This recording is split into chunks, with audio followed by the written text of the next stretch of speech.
Diresmikan, Saudara, menjadi ibu kota negara yang baru pada 17 Agustus mendatang, namun sang pemimpin yakni Kepala Otorita Ibu Kota Negara Nusantara Bambang Susantono dan wakilnya Doni Rahayu sudah kadung mengundurkan diri. Bagaimana nasib IKN Nusantara di Kalimantan Timur? Apa PR besar yang mendesak dirampungkan demi berdirinya ibu kota negara baru? Kami akan membahasnya bersama dengan pengamat kebijakan publik. Sudah ada Pak Trubus Rahadiansyah. Selamat pagi Pak Trubus. Ya, selamat pagi Mbak. Pak Trubus, ini kan kita lihat ya, proyek pembangunan IKN ini masif, setidaknya memakan biaya 70 triliun rupiah, tidak mungkin mundur. Nah, bagaimana ini nasib IKN dan proyeknya usai kita tahu ditinggal kepala otorita dan juga wakilnya? Mungkin nggak sih akan deadline-nya sesuai target ini? Kalau kita melihat nggak hanya 17 Agustus, tapi katanya bulan Juni ini Presiden juga akan berkantor di sana. Iya, kalau melihat apa kondisi yang ada itu dengan mundurnya Pak Bambang Susantono dan jajarannya itu mengindikasikan bahwa pembangunan IKN kan bermasalah. Karena bermasalah, saya melihat ini kita pesimis untuk mengatakan bahwa pembangunan IKN sesuai target yang sudah ditetapkan gitu. Mengapa Anda Karena pesimis? Ya, karena saya semuanya masih mendasarkan pada ini, Mbak, pada APBN. Oke. Yang terap sampai hari ini APBN kita kan sudah nyampe nyaris 75 triliun lah semuanya. Tetapi kan pembangunan itu sendiri baru tahap pada istana dan sekitarnya kan. Belum lagi yang terkait dengan kementerian dan lembaga yang sedang dibangun juga. Tetapi kan persoalan yang prinsip-prinsip seperti air bersih kan juga belum Betul. maksimal di sana gitu. Jadi kan jadi persoalan yang kedua juga mengenai ASN-nya sendiri yang akan ditempatkan di sana. Dengan kondisi yang ada kan belum memungkinkan. Artinya seorang ASN itu kan terkait juga dengan keluarganya, Mbak. Gak mungkin dia datang sendirian di sana kan gitu. Jadi keluarganya berarti kalau anak kan harus sekolah, harus butuh kebutuhan yang lain kan sudah harus tersedia. Sementara sampai hari ini baru kebutuhan dasar dari 75 triliun itu. Dan APBN sekarang ini kan ditetapkan 26 triliun itu juga dalam arti belum bisa dikatakan akan ada kemajuan-kemajuan yang Signifikan. signifikan. Ya, dan yang ketiga saya melihat juga mundurnya Bambang Susantono juga mengindikasikan bahwa organisasi IKN sendiri dalam posisi yang rumit gitu, bermasalah, banyak masalah, tekanan dari masyarakat karena lahan juga, pembebasan lahan yang bermasalah juga terkait dengan protes-protes masyarakat adat juga, Mbak. Itu yang menjadi problem. Di satu sisi juga persoalan gaji yang rumit juga, artinya banyak telat nggak jelas itu. Nah, di satu sisi juga tekanan dari atas kan, dalam ini kebijakan presiden yang sangat sangat ambisius dalam hal pembangunan itu sendiri. Kalau kita lihat pembangunan istananya, harusnya istananya nggak jauh beda dengan Istana Bogor saja atau Istana Tampak Siring Bali. Tidak semurah yang diharapkan itu. Karena apa? Karena itu kan menyebut anggaran yang cukup besar sekali. Artinya kan untuk tahap pertama lebih baik istananya dalam istana yang minimalis lah setidaknya gitu. Jadi ini kan hal-hal yang menurut saya menjadi pertimbangan utama. Di sisi lain kita memang masih belum ada ini, Mbak, investor. Nah, ini yang jadi problem karena dalam Undang-Undang Nomor 3 itu ketentuannya kan dasarnya adalah KPBU, kerjasama pemerintah badan usaha. Semenjak PP 12 ditetapkan itu terkait kemudahan dalam berinvestasi di IKN, itu kan investor yang ada itu masih ini kan kalau Masih maju dari mundur. mundur masih ini kebanyakan juga cuman letter of intent gitu ya. Aha. Jadi konkret seperti apa kan gitu. Jadi melihat kondisinya meskipun nah ini menurut saya menjadi problem ya statement terkait investasi ini selalu datang dari Bapak Presiden sendiri gitu loh. Yang dimana kemudian dari pejabat yang lainnya masih masih minim informasi-informasi yang beredar sehingga Oke. seolah ini segala sesuatunya kesannya seperti target yang disampaikan itu memang target Pak Presiden secara ini kan secara pribadi, sementara posisi presiden dalam ini rezimnya tinggal berapa bulan lagi menghitung hari, Mbak. Artinya kan situasinya sudah injury time gitu. Apakah kemudian dengan target-target yang diharapkan itu akan dilanjutkan meskipun pemerintah yang baru nanti sudah berjanji kan melanjutkan, tetapi melihat anggaran APBN 26 triliun dan kemudian Pak Prabowo ini kelihatannya menetapkannya turun gitu sekitar 16 triliun, berarti kan pembangunan alasannya kan sudah berjalan gitu. Nah, berjalan Oke. ini seperti apa? Nah, ini kan hanya percepatannya, sementara investor itu melihat percepatan pembangunan itu sendiri, Mbak. Kalau Aha. pembangunannya lambat sementara kita hanya dasar misalnya APBN sekarang juga berat Mbak untuk sampai target-target ambisius yang sudah ditetapkan itu gitu. Oke, menurut Anda apa yang kemudian hal mendesak yang kemudian perlu dirampungkan agar kemudian eh, target ini memang sesuai dengan jangka waktunya? Kalau kita melihat walaupun memang terjadi ada dinamika juga, ada kepala dan wakilnya mengundurkan diri, kemudian juga Juni ini harusnya Presiden sudah berkantor, akan ada upacara kemerdekaan pada bulan Agustus, kemudian juga permasalahan investasi di sana. Apa dulu nih yang sebenarnya harus dikejar dulu pertama?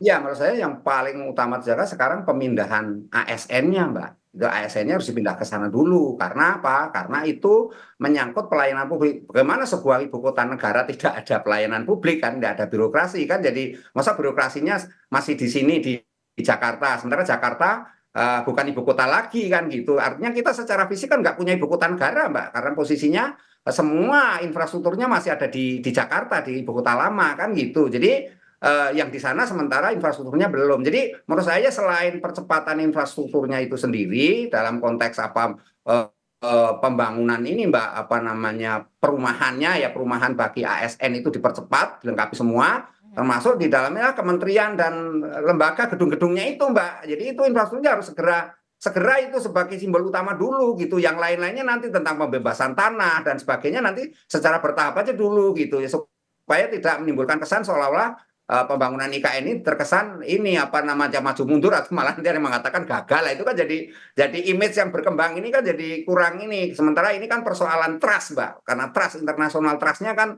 investasi itu pada tataran percepatan itu sendiri. Kalau pembangunan fisiknya aja belum banyak malam kemajuan ya bagaimana investor asing mau masuk kan gitu. Jadi ini yang menurut saya kita harus dalam tataran harus betul-betul fokus gitu dengan istilahnya anggaran yang ada, artinya APBN itu sendiri Mbak, yang memang fokusnya dari sana sumbernya gitu Mbak. Oke, ini kan kita tahu kemarin kan kepala dan wakilnya memang sudah mengundurkan diri. Nah, yang menggantikan ini adalah sosok Menteri PUPR, Pak Basuki Hadimulyono, yang kita tahu memang cukup gerak cepat begitu. Anda melihatnya ini menjadi faktor juga mempercepat sesuai dengan arahan Presiden supaya targetnya bisa kita rampungkan di bulan Agustus. Ya bisa saja cara berpikirnya berpikir politis Mbak. Ini kan persoalannya bukan semata-mata politik. Karena apa? Karena semua kebijakan sudah ditetapkan. Ini persoalannya ada diimplementasi kan. Sementara kalau lihat ini Pak Basuki sendiri menjabat PUPR kan tugasnya tidak semata-mata ngurusin IKN kan ya. Sementara ini satu sisi udah tinggal berapa bulan lagi jabatan sudah harus berakhir. Nah ini kan juga harus kejelasan dalam hal ini bagaimana percepatan penataan organisasi OIKN itu sendiri Mbak gitu. Ini kan juga harus jelas, harus istilahnya itu diisi oleh orang-orang yang memang punya kapasitas dan kapabilitas. Di satu sisi juga bagaimana nanti pelayanan di bawah menghadapi tekanan-tekanan publik dalam arti tekanan dari masyarakat adat terkait dengan penghuni atau pemilik tanah yang ada di sana. Ini kan juga sesuatu yang tak mudah. Di satu sisi juga memberikan ini Mbak jawaban-jawaban atas pertanyaan dari investor yang selalu menanyakan sampai sejauh mana dan bagaimana harus kita mendapatkan kepastian hukum untuk melakukan semacam investasi. Kan untuk carian anggaran kan butuh kepentingan ini toh Mbak, profit kan, cuan gitu. Kalau nggak ada profit yang dia nggak akan mau Mbak gitu. Ini kan karena BP12 itu sendiri sampai hari kemudahan investasi juga nggak berjalan efektif gitu. Artinya nggak begitu menarik minat investor sampai hari ini gitu loh Mbak. Oke, ini juga masuk di headline Kompas begitu ya. Hari ini pengusaha khawatir keberlanjutan investasi karena realisasi investasi di IKN ini 47,5 triliun. Dari total targetnya ini 100 triliun ternyata. Nah, pengunduran diri di pucuk pimpinan otorita IKN ini mau tidak mau memunculkan kebingungan dan kekhawatiran ya, Pak Trubus. Ya, itu jelas apa yang menjadi istilahnya keluh kesah gitu ya, keluh kesah dari para investor tentu atau pelaku usaha juga menjadi hal yang perlu dipertimbangkan oleh pemerintah sekarang maupun pemerintah yang akan datang. Karena apa?